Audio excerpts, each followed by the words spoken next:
Hi dear students, welcome to the maths class. In the last class, we were discussing about some important types of functions which comes for 5 marks in the examination. 5 marks important questions ನಾವು last ಕ್ಲಾಸಲ್ಲಿ discuss ಮಾಡ್ತಿದ್ವಲ್ವಾ, ಅದರಲ್ಲಿ ಒಂದು first type ನಾವು discuss ಮಾಡಿದ್ವಿ, ಅದೇ identity function. Identity function ಅಂತ ನಿಮಗೆ ಗೊತ್ತೇ ಇರಬೇಕು. ಐಡೆಂಟಿಟಿ ಫಂಕ್ಷನ್ ಅಂದರೆ ನಾವು ಡೆಫಿನೇಷನ್ ಯೂಸ್ ಮಾಡಿದ್ವಿ, f of X is equals to x, which means whatever the value you are going to take that will be the answer. ಅಂದರೆ ಏನು ತೊಗೊಂಡ್ರೆ ಅದೇ ಎಲಿಮೆಂಟೇ ಬರ್ತಿರುತ್ತೆ. ಇನ್ನು ಸಿಂಪಲ್ ಆಗಿ ಹೇಳಬೇಕಂದ್ರೆ the element will have it's same image. ಅಂದರೆ ಯಾವುದೇ element ತಗೊಳ್ಳಿ ಅದರ ಇಮೇಜು ಅದೇ ಆಗಿರುತ್ತೆ.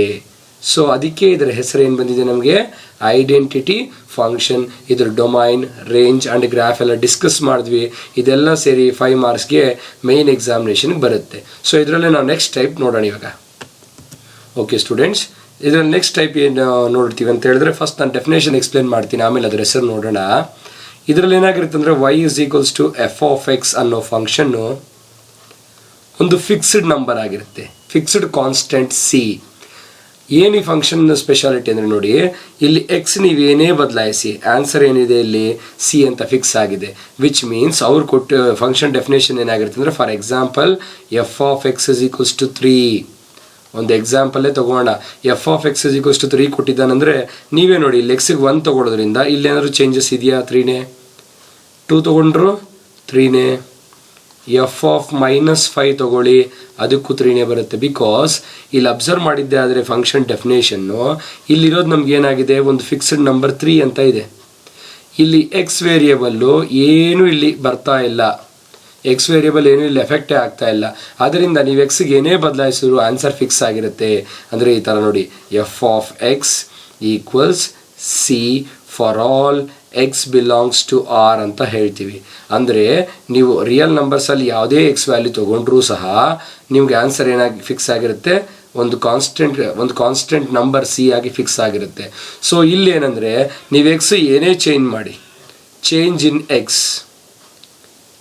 ಎಕ್ಸ್ ವ್ಯಾಲ್ಯೂ ಏನೇ ಚೇಂಜ್ ಮಾಡಿ ಆನ್ಸರ್ ಅಂದರೆ ಫಂಕ್ಷನ್ ವ್ಯಾಲ್ಯೂ ಅಂತ ಕರಿತೀವಿ ಅದನ್ನು. ಫಂಕ್ಷನ್ ವ್ಯಾಲ್ಯೂ ಆಲ್ವೇಸ್ ಏನಾಗಿರುತ್ತೆ, ಸಿ ಅಂತ ಫಿಕ್ಸ್ ಆಗೋಗಿರುತ್ತೆ. ಎಕ್ಸಿಗೆ 1 ತೊಗೊಂಡ್ರು ಸಿನೇ, 10 ತೊಗೊಂಡ್ರು ಸಿನೇ. ಇಲ್ಲಿ ಅಬ್ಸರ್ವ್ ಮಾಡ್ಬೋದು ನೀವು ಎಕ್ಸಾಂಪಲಲ್ಲಿ, F of X is equals to 3 ಇರೋದಕ್ಕೆ ಎಫ್ ಆಫ್ 1 3ನೇ, ಎಫ್ ಆಫ್ 2 3ನೇ, ಎಫ್ ಆಫ್ -5 3ನೇ. ಅಂದರೆ ಈ ಫಂಕ್ಷನ್ ನೀವು ಅಬ್ಸರ್ವ್ ಮಾಡಿ, ನೀವು ಎಕ್ಸಿಗೆ ಏನೇ ಚೇಂಜ್ ಮಾಡಿದ್ರೂ ಸಹ ಎಫ್ ಆಫ್ ಎಕ್ಸಿಗೆ ಬರೋವಂಥ ಆನ್ಸರ್ ಸಿ. ಅಂದರೆ ಯಾವುದೋ ಒಂದು ನಂಬರ್ ಫಿಕ್ಸ್ ಆಗಿರುತ್ತೆ. ಅದಕ್ಕೆ ಈ ಫಂಕ್ಷನ್ ಹೆಸರು ಕಾನ್ಸ್ಟೆಂಟ್ ಫಂಕ್ಷನ್. ಅರ್ಥ ಆಯ್ತಲ್ಲ ಎಲ್ಲರಿಗೂ? What you mean by constant function? ಅದಕ್ಕೆ ಫಸ್ಟ್ ನಾವು ಫಂಕ್ಷನ್ ನೇಚರ್ ನೋಡಿ ಹೆಸರು ಕೊಡ್ತಾ ಇದ್ದೀನಿ ನಾನಿಲ್ಲಿ. ಸೊ ಲಾಸ್ಟ್ ಫಂಕ್ಷನ್ ಏನಂದರೆ ಯಾವ್ದು ತೊಗೊಂಡ್ರೆ ಅದೇ ಬರ್ತಿತ್ತು, ಅದಕ್ಕೆ ಅದು ಐಡೆಂಟಿಟಿ ಫಂಕ್ಷನ್. ಇಲ್ಲಿ ನೀವು ಯಾವುದೇ ತೊಗೊಳ್ಳಿ, you take any value for x, the answer is fixed with the definition. Suppose ಒಂದೊಂದ್ಸರಿ ಈ ಥರ ಕೊಡ್ಬೋದು, f of X is equals to 2.1 ಅಂತ. ಇಲ್ಲಿ 2.1 ಫಿಕ್ಸ್ ಆಗೋಗಿದೆ ಯಾವುದಕ್ಕೆ, ಎಫ್ ಆಫ್ ಎಕ್ಸ್ಗೆ. ನೀವು ಎಕ್ಸ್ಗೆ ಏನೇ ರಿಯಲ್ ನಂಬರ್ ಕೊಡಿ ಆನ್ಸರ್ ಮಾತ್ರ ಯಾವಾಗಲೂ 2.1 ಬರ್ತಿರುತ್ತೆ. ಅದಕ್ಕೆ ಇದರ ಹೆಸರು ಕಾನ್ಸ್ಟೆಂಟ್ ಫಂಕ್ಷನ್. ಇದರಲ್ಲಿ ಡೊಮೈನ್ ನೋಡೋಣ, ಈ ಫಂಕ್ಷನ್ಗೆ ಏನು ಡೊಮೈನ್ ಇರ್ಬೋದು ಅಂತ. ಇದಕ್ಕೆ ಡೊಮೈನ್ ಏನಂದರೆ, ಈ ಫಂಕ್ಷನ್ ಒಳಗಡೆ ಎಕ್ಸ್ಗೆ ನಾನು ಯಾವ ರಿಯಲ್ ನಂಬರ್ ಆದರೂ ಕೊಡ್ಬೋದು. ಅದಕ್ಕೆ ಅದರ ಡೊಮೈನ್ ಏನಂತ ಕರಿತೀವಿ, ಆರ್. ಎನಿ ರಿಯಲ್ ನಂಬರ್, ಯಾವ ನಂಬರ್ ಕೊಟ್ಟರು ತೊಂದರೆ ಇಲ್ಲ. ನೆಕ್ಸ್ಟ್ ನೋಡೋಣ ರೇಂಜ್. ಅಂದರೆ ನೋಡಿ, ಇನ್ನೊಂದ್ಸರಿ ಹೇಳ್ತೀನಿ, ಡೊಮೈನ್ ಅಂದರೆ ಇಲ್ಲಿ ಎಕ್ಸ್ಗೆ ಕೊಡ್ಬೋದು ಆಗಿರುವಂಥ ವ್ಯಾಲ್ಯೂಸ್. ಎಕ್ಸ್ಗೆಲ್ಲ ಕೊಡ್ಬೋದು, ಪಾಸಿಟಿವ್ ಕೊಡ್ಬೋದು, ನೆಗೆಟಿವ್ ಕೊಡ್ಬೋದು, ಡೆಸಿಮಲ್ ಕೊಡ್ಬೋದು, 0 ಕೊಡ್ಬೋದು. ನೀವೇನು ವ್ಯಾಲ್ಯೂಸ್ ಕೊಟ್ಟರು ತೊಂದರೆ ಇಲ್ಲ, ಏನೋ ಒಂದು ಆನ್ಸರ್ ಬರ್ತಾನೇ ಇರುತ್ತೆ. ಈ ಥರ ನೀವೇನೇ ಚೇಂಜ್ ಮಾಡ್ತಾರೆ X value, the answer fix ಆಗೋಗಿದೆ ಅಲ್ವ, ಎಲ್ಲದಕ್ಕೂ ಆನ್ಸರ್ ಬಂದೇ ಬರುತ್ತೆ. ಸೊ ಇಲ್ಲಿ ರೇಂಜ್ ಏನು ಅಂತ ಹೇಳಿದ್ರೆ, it is A set containing N element C. ಯಾಕಂದರೆ ಈ ಡೆಫಿನೇಷನ್ ನೋಡಿ, ಎಫ್ ಆಫ್ ಎಕ್ಸ್ಗೆ ಏನು ಫಿಕ್ಸ್ ಆಗಿದೆ, ಸಿ ಅಂತ. ನೀವು ಎಕ್ಸ್ಗೆ ಏನೇ ವ್ಯಾಲ್ಯೂ ಬದಲಾಯಿಸಿದ್ರು ಆನ್ಸರ್ ಏನು ಬರ್ತಾನೆ ಇರುತ್ತೆ, ಸಿನೇ ಬರ್ತಾ ಇರುತ್ತೆ. ಯಾವ ನಂಬರ್ ತೊಗೊಂಡ್ರು ಸಿನೇ ಬರ್ತಾ ಇರುತ್ತೆ. ಇಲ್ಲಿ ಅಬ್ಸರ್ವ್ ಮಾಡಿ ಎಕ್ಸಾಂಪಲಲ್ಲಿ, F of X equals to 3 fix ಮಾಡಿದ್ದಕ್ಕೆ ಎಫ್ ಆಫ್ 1 3ನೇ, ಎಫ್ ಆಫ್ 2 3ನೇ, ಎಫ್ ಆಫ್ -5 3ನೇ. ಅಂದರೆ ಈ ಒಳಗಡೆ ಎಕ್ಸ್ಗೆ ನೀವು ಏನು ಬೇಕಾದ್ರೂ ತೊಗೋಬೋದು, ಎನಿ ರಿಯಲ್ ನಂಬರ್. ಬಟ್ ಬರೋಂಥ ಆನ್ಸರ್ ಮಾತ್ರ ಇಲ್ಲೇನು ಫಿಕ್ಸ್ ಮಾಡಿರ್ತೀವೋ ಅಲ್ಲಿ. ಫಾರ್ ಎಕ್ಸಾಂಪಲ್ ಇದರಲ್ಲಿ ರೇಂಜ್ ಹೇಳ್ಬೇಕಂದ್ರೆ ಸೆಟ್ 3 ಅಂತ ಹೇಳ್ತೀವಿ. ಈ ಪ್ರಾಬ್ಲಮಲ್ಲಿ ರೇಂಜ್ ನಾವು ಇದಕ್ಕಲ್ವ ಹೇಳ್ತಾ ಇರೋದು general definition f of X is equal to c ಹೇಳಬೇಕಾದ್ರೆ domain will be R and range will be the set of fixed number. ಅವ್ರು ಏನು ಎಫ್ ಆಫ್ ಎಕ್ಸ್ಗೆ ಒಂದು ನಂಬರ್ ಈ ಥರ ಫಿಕ್ಸ್ ಮಾಡಿರ್ತಾರೋ ಇದೇ ಒಂದು ಸೆಟ್ ಒಳಗಡೆ ಬರ್ಕೊಂಡ್ರೆ ರೇಂಜ್ ಆಗುತ್ತೆ. ಗೊತ್ತಾಗ್ತಾ ಇದೆಯಾ? ನೆಕ್ಸ್ಟ್ ಇದಕ್ಕೆ ಗ್ರಾಫ್ ನೋಡೋಣ. ಗ್ರಾಫ್ ಬರಿಬೇಕಂದ್ರೆ ಇದೇ ಡೆಫಿನೇಷನ್ ಯೂಸ್ ಮಾಡಿದ್ರೆ ಗ್ರಾಫ್ ಬರೆಯೋದು ಸ್ವಲ್ಪ ಕಷ್ಟ ಆಗುತ್ತೆ. ಬಿಕಾಸ್ ಅಲ್ಲಿ ಸಿ ಅಂತ ಹೇಳ್ತಾ ಇದ್ದೀವಿ. ಸಿ ಅಂದರೆ ಯಾವ ವ್ಯಾಲ್ಯೂ ಗೊತ್ತಿಲ್ಲ. ಇಲ್ಲಿ ತೊಗೊಂಡ್ರೆ ಎಕ್ಸಾಂಪಲೇ ನಾವು ಯೂಸ್ ಮಾಡೋಣ. ಯಾವುದು? F of x equal to 3 ಅನ್ನೋದೇ ಯೂಸ್ ಮಾಡೋಣ.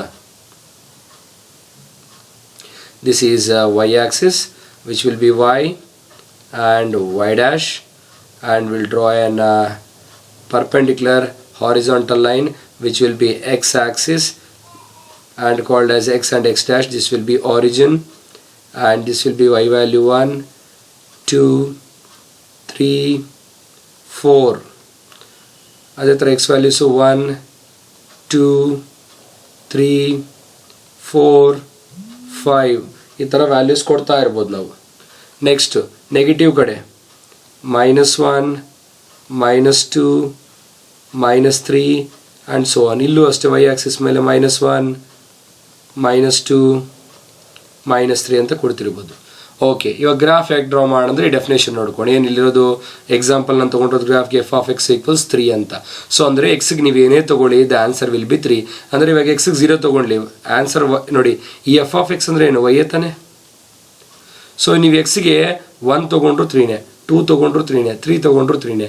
ಅದರ ಪ್ರಕಾರ ಫಸ್ಟ್ ಎಕ್ಸ್ಗೆ 0 ತೊಗೊಂಡ್ರು ಏನು ಬರುತ್ತೆ ಆನ್ಸರ್? 3 ಫಿಕ್ಸ್. ನೆಕ್ಸ್ಟ್ 1 ತೊಗೊಳ್ಳಿ ಅದಕ್ಕೂ 3, 2 ತೊಗೊಳ್ಳಿ ಅದಕ್ಕೂ ಏನು ಬರುತ್ತೆ? 3, 3 ತೊಗೊಳ್ಳಿ ವ್ಯಾಲ್ಯೂ ಅದಕ್ಕೂ ಏನು ಬರುತ್ತೆ? 3, 4 ತೊಗೊಂಡ್ರೆ ಆನ್ಸರ್ ಏನು? 3, -1 ತೊಗೊಳ್ಳಿ ಅದಕ್ಕೂ 3, -2 ತೊಗೊಳ್ಳಿ ಅದಕ್ಕೂ 3 ಬರುತ್ತೆ, -3 ತೊಗೊಂಡ್ರೆ ಅದಕ್ಕೂ 3. ಅಂದರೆ ಎಕ್ಸಿಗೆ ನೀವು ಯಾವುದೇ ವ್ಯಾಲ್ಯೂ ತೊಗೊಳ್ಳಿ ಎಲ್ಲದಕ್ಕೂ ಆನ್ಸರ್ ಏನಿರುತ್ತೆ? 3ನೇ ಇರುತ್ತೆ. ಅಂದರೆ ಇಲ್ಲೇ ಮಾರ್ಕ್ ಮಾಡ್ತಾ ಇರ್ತೀವಿ. ಇದನ್ನೆಲ್ಲ ಜಾಯಿನ್ ಮಾಡಿದ್ರೆ ಯು ಗಾಟ್ ಎ ಲೈನ್. ಹೌದಾ? ಏನಾಯ್ತು ಅಂದರೆ here we got a line which is ಏನಾಗಿದೆ? Parallel to x axis. ಗೊತ್ತಾಯ್ತಾ? This is about a constant function. ಗೊತ್ತಾಯ್ತಾ? 5 ಮಾರ್ಕ್ಸ್ ಕ್ವಶನ್ ಇದು. One of the important 5 marks question. ಈ ಡೆಫಿನೇಷನ್ ಎಕ್ಸಾಕ್ಟಾಗಿ ಬರೆದ್ರೆ ಅಂದರೆ ನಾವು ಎಕ್ಸ್ಪ್ಲೇನ್ ಮಾಡಬೇಕು. ನಾನು ಲಾಸ್ಟ್ ಕ್ಲಾಸಲ್ಲಿ ಕಳಿಸ್ದಂಗೆ ಮತ್ತೆ PDF ಕಳಿಸ್ತೀನಿ. ಆ್ಯಸ್ ಯೂಶುವಲ್ ಅದರಲ್ಲಿ ಯಾವ ಥರ ಇದೆ ಹಂಗೆ ಬರೀಬೇಕು. Y is equals to f of X is equals to c. ಈ ಥರ ಜನರಲ್ ಆಗಿ ಎಫ್ ಆಫ್ ಎಕ್ಸ್ಗೆ ಯಾವುದೋ ಒಂದು ಫಿಕ್ಸ್ಡ್ ನಂಬರ್ ಈ ಥರ ಕೊಡ್ತೀವಿ. ಇಲ್ಲಿ ಯಾವುದು ಎಕ್ಸ್ ವೇರಿಯಬಲ್ಸ್ ಕಾಣಿಸಲ್ಲ, ಒಂದು ಕಾನ್ಸ್ಟೆಂಟ್ ಇರುತ್ತೆ, ಅದರ ಹೆಸರೇ ಕಾನ್ಸ್ಟೆಂಟ್ ಫಂಕ್ಷನ್. ಇಲ್ಲಿ ಡೊಮೈನ್ ಬಂದು ಆರ್, ರೇಂಜ್ ಬಂದು ಸಿಂಗಲ್ಟನ್ ಸೆಟ್ ಸಿ. ಅಂದರೆ ಅರ್ಥ ನಾವಿಲ್ಲಿ ಏನು ಫಿಕ್ಸ್ ಮಾಡಿರ್ತೀವೋ ಫಂಕ್ಷನ್ಗೆ ಏನು ಫಿಕ್ಸ್ ಮಾಡಿರ್ತೀವೋ ಅದನ್ನೊಂದು ಸೆಟ್ಟಲ್ಲಿ ಬರ್ಕೊಂಡ್ರೆ ರೇಂಜ್. ಬಿಕಾಸ್ ಎಲ್ಲದಕ್ಕೂ ಅದೇ ಆನ್ಸರೇ ಬರುತ್ತೆ. ಇಲ್ಲಿ example F of X equals y is equals f of X equals 3 ತೊಗೊಂಡಿದ್ದಕ್ಕೆ ನಾವು ನೋಡಿ ಎಕ್ಸ್ಗೆ ಏನೇ ವ್ಯಾಲ್ಯೂಸ್ ಇಲ್ಲಿ ಎಕ್ಸ್ಗೆ ಯಾವುದೇ ವ್ಯಾಲ್ಯೂಸ್ ಎಲ್ಲದಕ್ಕೂ ಏನು ಬರುತ್ತೆ? 3ನೇ ಬರ್ತಾ ಇರುತ್ತೆ answer. Because it is fixed. ಅದಕ್ಕೆ ಇದ್ರ ಹೆಸರು ಕಾನ್ಸ್ಟೆಂಟ್ ಫಂಕ್ಷನ್. ಇದನ್ನು ಡ್ರಾ ಮಾಡಿದ್ರೆ got a line parallel to x axis. This is about the graph of the constant function completely. ಈ ಕ್ವಶನ್ ಏನಾದರೂ ಕೇಳಿದ್ರೆ ಈಸಿಯಾಗಿ 5 ಮಾರ್ಕ್ಸ್ ಸ್ಕೋರ್ ಮಾಡ್ಬೋದು by explaining a definition 1 mark, domain 1 mark, range 1 mark, and for this graph you will get 2 marks by this. Easily you can get 5 marks in the examination. ಇದೇ ಥರ ಇನ್ನೂ ಬೇಕಾದಷ್ಟು types ಇದೆ. Let us discuss and continue. Okay students, ಇವಾಗ next type ನಾವು discuss ಮಾಡೋದಕ್ಕೆ ಒಂದು 2 examples ಕೊಟ್ಟಿದ್ದೀನಿ ನಾನು ಇಲ್ಲಿ 1 and 2. ಇಲ್ಲಿ ಅಬ್ಸರ್ವ್ ಮಾಡಿ, ಇಲ್ಲಿ 2 ಫಂಕ್ಷನ್ಸ್ ತೊಗೊಂಡಿದ್ದೀನಿ ಎಫ್ ಆಫ್ ಎಕ್ಸ್ಗೆ. ಇಲ್ಲಿ ಒಂದು ಫಂಕ್ಷನ್ ತೊಗೊಂಡಿದ್ದೀನಿ, ಇಲ್ಲೂ ಒಂದು ಫಂಕ್ಷನ್ ತೊಗೊಂಡಿದ್ದೀನಿ. ಕ್ಲಿಯರಾಗಿ ಅಬ್ಸರ್ವ್ ಮಾಡಿದ್ದಾದರೆ ಇಲ್ಲೆಲ್ಲ ಫಂಕ್ಷನಲ್ಲಿ ಏನಿದೆ? x³ + 2x² + 3x - 5. ಇಲ್ಲಿ x⁴ + √2 ಇದೆ. ಸೊ ಇಲ್ಲೇನಾಗಿದೆ ಅಂದರೆ ಎಕ್ಸ್ ಟರ್ಮ್ ಇದೆ, ಅದಕ್ಕೆ ಡಿಫ್ರೆಂಟ್ ಪವರ್ಸಲ್ಲಿ ಎಕ್ಸ್ಪ್ರೆಸ್ ಮಾಡಿದ್ದೀವಿ. ಇದು ಆಲ್ರೆಡಿ ನೀವು ಹೈಸ್ಕೂಲಲ್ಲೇ ನೋಡಿರ್ತೀರಿ. ಈ ಟೈಪ್ ಆಫ್ ಫಂಕ್ಷನ್ಸ್ನ ನೀವು ಹೈಸ್ಕೂಲಲ್ಲಿ ಅಬ್ಸರ್ವ್ ಮಾಡಿರ್ತೀರ. ಇದನ್ನು ಏನಂತ ಕರಿತೀವಿ ಅಂದರೆ ಆ್ಯಕ್ಚುಲಿ ಪಾಲಿನಾಮಿಯಲ್ಸ್ ಅಂತ ಕರಿತೀವಲ್ವಾ, ಅಷ್ಟೇ. ಆ ಪಾಲಿನಾಮಿಯಲ್ಸ್ನ ಒಂದು ಎಫ್ ಆಫ್ ಎಕ್ಸ್ ಫಂಕ್ಷನಲ್ಲಿ ಬರ್ಕೊಳ್ಳೋದೇ ಪಾಲಿನಾಮಿಯಲ್ ಫಂಕ್ಷನ್. ನೆಕ್ಸ್ಟ್ ಟೈಪ್ ಯಾವುದು? Polynomial functions. ಗೊತ್ತಾಯ್ತಾ? ಏನಂದರೆ ಈ ಥರ ಆಲ್ರೆಡಿ ಪಾಲಿನಾಮಿಯಲ್ಸ್ ನೋಡಿರ್ತೀರಿ ನೀವು. ಇಲ್ಲಿ ಕ್ಯೂಬಿಕ್ ಈಕ್ವೇಷನ್ ಇದೆ, ಇಲ್ಲಿ ಪವರ್ 4 ಈಕ್ವೇಷನ್ ಇದೆ. ಅಂದರೆ ಎಕ್ಸ್ಗೆ ಡಿಫ್ರೆಂಟ್ ಪವರ್ಸ್ ಕೊಟ್ಟು ಒಂದು ಕಾಂಬಿನೇಷನ್ ವಿತ್ ಡಿಫ್ರೆಂಟ್ ಪವರ್ಸಲ್ಲಿ ಆ್ಯಡ್ ಆ್ಯಂಡ್ ಸಬ್ಟ್ರಾಕ್ಟ್ ನೋಡಿ ಈ ಥರ ಎಲ್ಲ ಮಾಡಿರ್ತೀವಲ್ವಾ. ಎಕ್ಸ್ಗೆ ಡಿಫ್ರೆಂಟ್ ಪವರ್ಸ್ ಕೊಟ್ಟು ಮಲ್ಟಿಪ್ಲೈ ಆ್ಯಡ್ ಏನೇನೋ ಮಾಡಿರ್ತೀವಲ್ಲ, ಈ ಥರ ಬರ್ಕೊಳ್ಳೋದನ್ನೇ ತಾನೇ ಪಾಲಿನಾಮಿಯಲ್ಸ್ ಅಂತ ಕರೆಯೋದು. ಈ ಥರ ಪಾಲಿನಾಮಿಯಲ್ಸ್ ಯೂಸ್ ಮಾಡ್ಕೊಂಡ್ರೆ ಒಂದು ಫಂಕ್ಷನ್ಗೆ ಅದನ್ನು ನಾವು ಪಾಲಿನಾಮಿಯಲ್ ಫಂಕ್ಷನ್ ಅಂತ ಕರಿತೀವಿ. ಸೊ ಇದು ಪಾಲಿನಾಮಿಯಲ್ ಫಂಕ್ಷನ್, ಇದು ಪಾಲಿನಾಮಿಯಲ್ ಫಂಕ್ಷನ್ನೇ. ಒಂದು ಫಿಕ್ಸ್ಡ್ ಡೆಫಿನೇಷನ್ ಇರಲ್ಲ ಇದಕ್ಕೆ. ಅದಕ್ಕೆ ಜನರಲ್ ಆಗಿ ಬರಿಬೋದು ಏನಂತ? F of x. ಆ್ಯಕ್ಚುಲಿ ಏನು y equal to f of X equals ಏನಂತ ಬರಿಬೋದು, ಎ ನಾಟ್ ಒಂದು ಕಾನ್ಸ್ಟೆಂಟ್, ಅದಾದಮೇಲೆ a1x plus a2x square plus and so on plus an x power n ಅಂತ ಈ ಥರ ನಾವು ಬರಿಬೋದು ಜನರಲ್ ಆಗಿ. ಅಂದರೆ ಏನು ಎಕ್ಸಿಗೆ ಡಿಫ್ರೆಂಟ್ ಪವರ್ಸು ಎಲ್ಲರಿಗೂ ಬೇಕಾದ್ರೆ ತೊಗೋಬೋದು ಅಂತ ಈ ಥರ ಎಕ್ಸ್ಪ್ಲೇನ್ ಮಾಡ್ಬೋದು. ಇಲ್ಲಿ ಹೇಳ್ತೀವಿ ಎನ್ನಿಗೆ ಏನಂತೆ ಏನಾದರೂ ಒಂದು ಇಂಟೀಜರ್ಸ್ ಕೊಡ್ತೀವಿ, ಪಾಸಿಟಿವ್ ಇಂಟೀಜರ್ಸ್ ಕೊಡ್ತೀವಿ ಎನ್ನಿಗೆ, ಪವರ್ಸ್ ಅಲ್ವಾ 1 2 3 4 ಅಂತ ಪಾಸಿಟಿವ್ ಇಂಟೀಜರ್ಸ್ ಕೊಡ್ತಾ ಇರ್ತೀವಿ. And A not a1 a2 ಇವೆಲ್ಲ an ಇವೆಲ್ಲ ಏನಾಗಿರುತ್ತೆ ಅಂದರೆ ಸಮ್ ರಿಯಲ್ ನಂಬರ್ಸ್ ಇದೆಲ್ಲ. ಇಲ್ಲೇ ಅಬ್ಸರ್ವ್ ಮಾಡಿ, ಇಲ್ಲಿ ಎಕ್ಸ್ ಸ್ಕ್ವೇರ್ ಜೊತೆ 2 ಇದೆ, ಎಕ್ಸ್ ಜೊತೆ 3 ಇದೆ, ಕಾನ್ಸ್ಟೆಂಟ್ -5 ಇದೆ, ಇದೆಲ್ಲ ಯಾವುದೋ ಒಂದು ರಿಯಲ್ ನಂಬರ್ ಆಗಿರುತ್ತೆ ಅಷ್ಟೇ. So this is about A polynomial function. ಅವರು ಪಾಲಿನಾಮಿಯಲ್ ಫಂಕ್ಷನ್ನ 5 ಮಾರ್ಕ್ಸ್ ಕೇಳೋಕ್ಕಾಗಲ್ಲ, ಯಾಕಂದರೆ ಪಾಲಿನಾಮಿಯಲ್ ಫಂಕ್ಷನ್ಗೆ ಒಂದು ಫಿಕ್ಸ್ಡ್ ಡೆಫಿನೇಷನ್ ಇಲ್ಲ. ಇಲ್ಲಿ ನೋಡಿ, ಫಸ್ಟ್ ಒನ್ನು ಐಡೆಂಟಿಟಿ ಫಂಕ್ಷನ್ ನೋಡಿದಾಗ ಅದಕ್ಕೊಂದು ಡೆಫಿನೇಷನ್ ಇತ್ತು, F of X equals X ಅಂತ. ಸೆಕೆಂಡ್ ಒಂದು ಕಾನ್ಸ್ಟೆಂಟ್ ಫಂಕ್ಷನ್ ನೋಡಿದಾಗ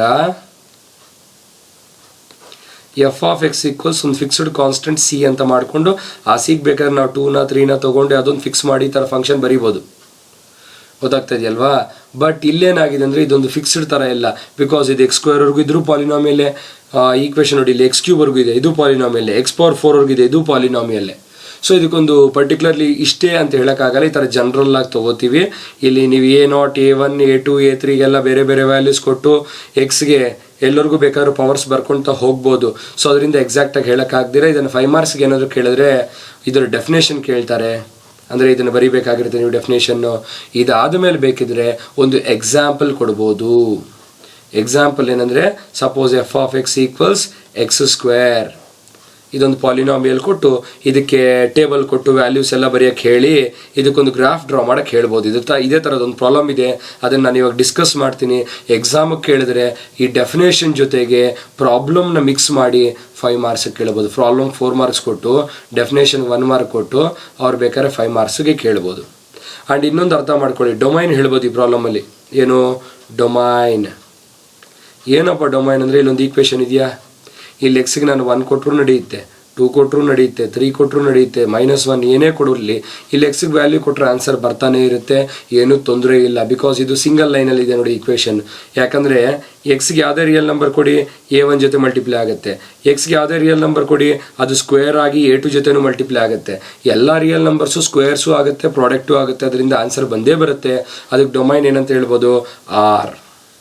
ಬಟ್ ರೇಂಜ್ಗೆ ಬಂದಾಗ ವಾಟ್ ಈಸ್ ರೇಂಜ್ ಅಂತ ಕೇಳಿದಾಗ ನಾವು ಹೇಳೋಕ್ಕಾಗಲ್ಲ, ಬಿಕಾಸ್ ಈ ಫಂಕ್ಷನ್ ಏನು ಎಕ್ಸಾಕ್ಟಾಗಿ ಅಂತ ಗೊತ್ತಿಲ್ಲ. ಇದರಲ್ಲಿ ಏನು ವ್ಯಾಲ್ಯೂ ಏನು, a2 ವ್ಯಾಲ್ಯೂ ಏನು, an ವ್ಯಾಲ್ಯೂ ಏನು ಅಂತ ಗೊತ್ತಿಲ್ಲ.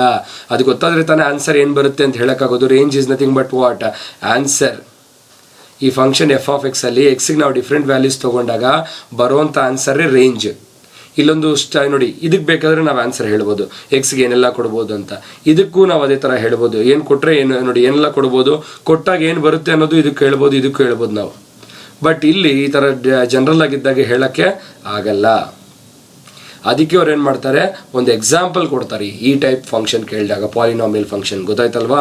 ಇವಾಗ ಇದ್ರ ಮೇಲೆ ಒಂದು ಪ್ರಾಬ್ಲಮ್ ತೊಗೊತೀನಿ, ಅವ್ರ ಟೆಕ್ಸ್ಟ್ ಬುಕ್ಕಲ್ಲಿ ಕೊಟ್ಟಿರೋದೆ ಸಾಲ್ವ್ ಮಾಡಿ ತೋರಿಸ್ತೀನಿ. ಆವಾಗ ನೀವು ಬೇಕಾದ್ರೆ ಅರ್ಥ ಮಾಡ್ಕೊಳ್ಳಿ, polynomial function definition with problem 5 marks ಕೇಳಬಹುದು. ಓಕೆ ಸ್ಟೂಡೆಂಟ್ಸ್, ಇಲ್ಲೊಂದು ಪ್ರಾಬ್ಲಮ್ ಕೊಟ್ಟಿದ್ದಾರೆ ನೋಡಿ.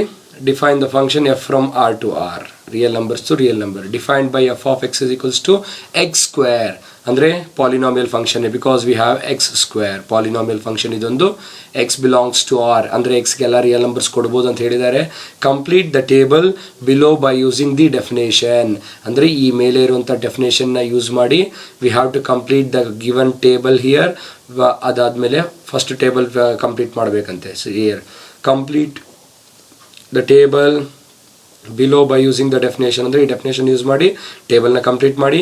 ವಾಟ್ ಈಸ್ ದ ಡೊಮೈನ್ ಕೇಳ್ತಾರದೇನು, ಡೊಮೈನು ರೇಂಜ್. ಫೈನಲಿ ಏನು ಮಾಡಬೇಕಂತೆ, ಗ್ರಾಫು ಡ್ರಾ ಮಾಡಬೇಕಂತೆ. ಓಕೆ, ಈ ಟೇಬಲ್ ಕಂಪ್ಲೀಟ್ ಮಾಡೋಣ.